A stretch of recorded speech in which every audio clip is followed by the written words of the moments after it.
C'est impensable. Comment on dit dans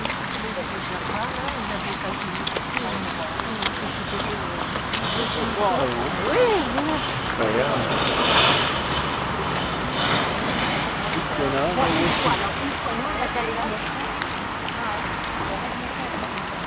et là tu vois la montagne.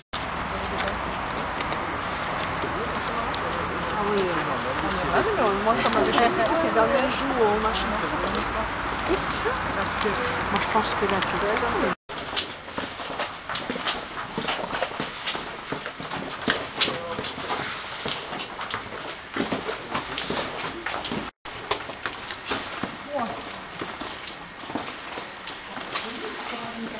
C'était en cité, hein?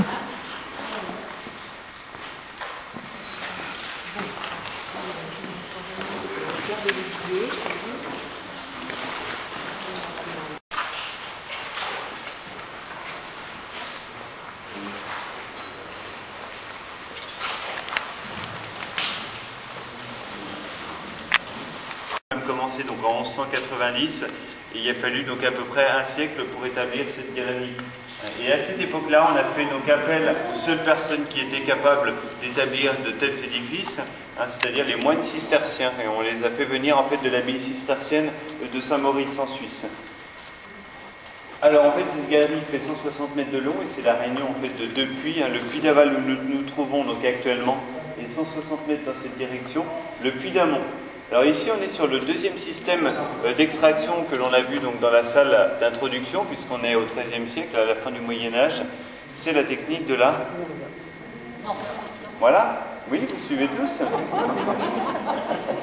C'est marqué en plus. Uniquement les deux trous qui se situent au-dessus de vos têtes. Oui. Et ces trous permettaient donc de descendre et de remonter le système de saut. En surface, il fallait imaginer donc, on avait donc un entrepôt hein, qui abritait en fait le système des engrenages. À l'intérieur de la galerie, comment ça va se passer très concrètement hein, on va avoir à peu près une dizaine d'hommes ici qui vont être chargés de vérifier les canalisations. Il faut savoir qu'on trouvait à peu près 8 sources d'eau salée sur les 160 mètres de long. Le rôle des hommes ici, ça va être de canaliser ces sources d'eau salée par des canalisations en bois et réunir cette eau salée dans des grands bacs qui se situaient juste sous les deux trous de noria. Et ensuite, effectivement, le système de la noria va venir remonter cette eau salée et la remonter donc à la surface. Ensuite, cette eau salée, à la fin du Moyen-Âge, était dirigée dans ce qu'on appelle des bernes, hein, donc des bâtiments d'évaporation. Alors, il faut savoir qu'on ne va pas trouver uniquement de l'eau salée, mais aussi des sources d'eau douce, hein, puisque toutes les eaux ne vont pas forcément, hein, selon le chemin, les réseaux hydriques qu'elle emprunte, ne va pas forcément aller frotter le banc de sel à 248 mètres de profondeur.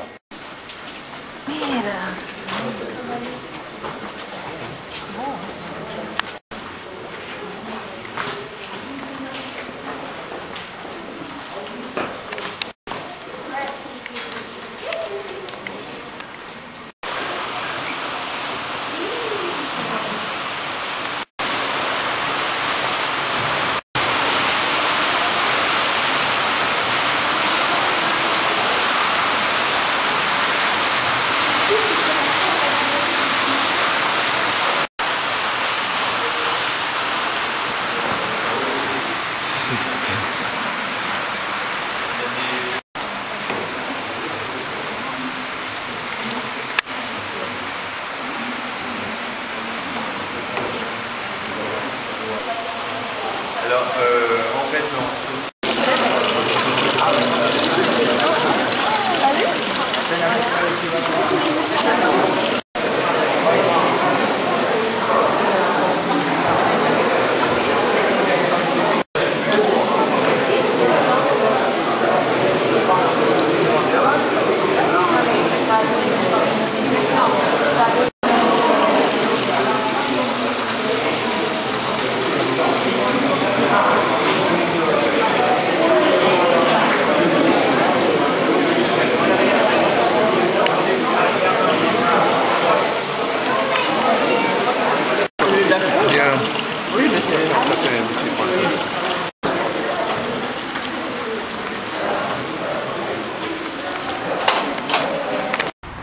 Voilà, pour la suite de la visite, vous pouvez vous diriger vers le bac de fleurs.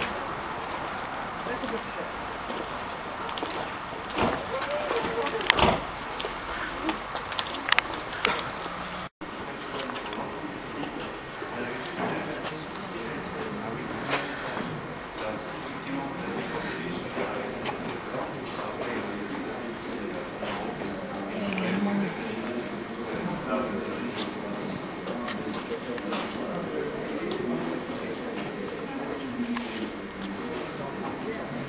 Et là, le problème, c'est qu'on a amorcé le déclin à partir de la fin du 19e. On a eu notamment une reconversion un peu de la saline sur une activité beaucoup plus thermale, notamment au 19e. Effectivement, après, ça s'est révélé assez désastreux.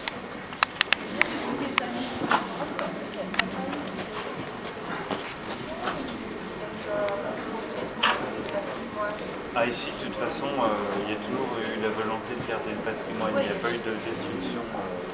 Non, absolument pas. Vous parlez en quelque chose en particulier? Ah, ici, là? Non. C'est vrai que ça va être très bien.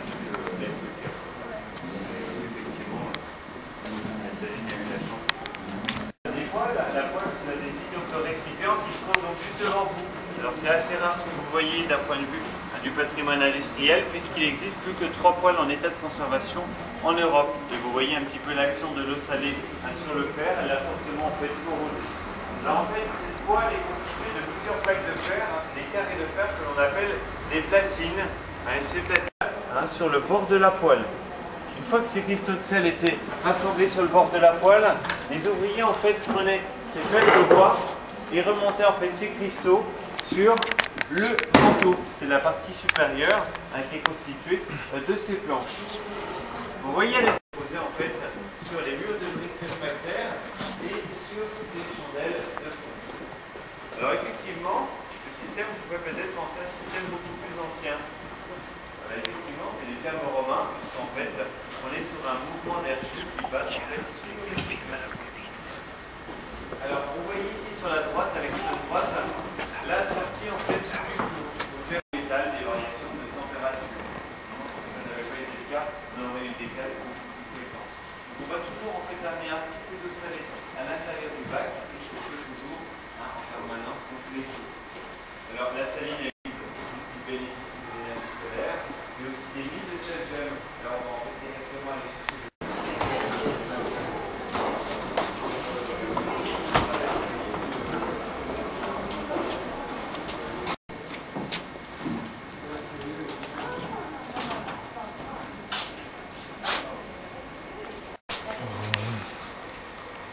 Quand les pierres racontent l'histoire, je dirais quand le bois raconte l'histoire.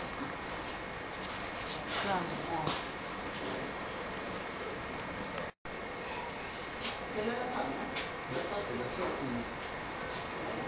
Doublé, ça a augmenté. Ça a augmenté là.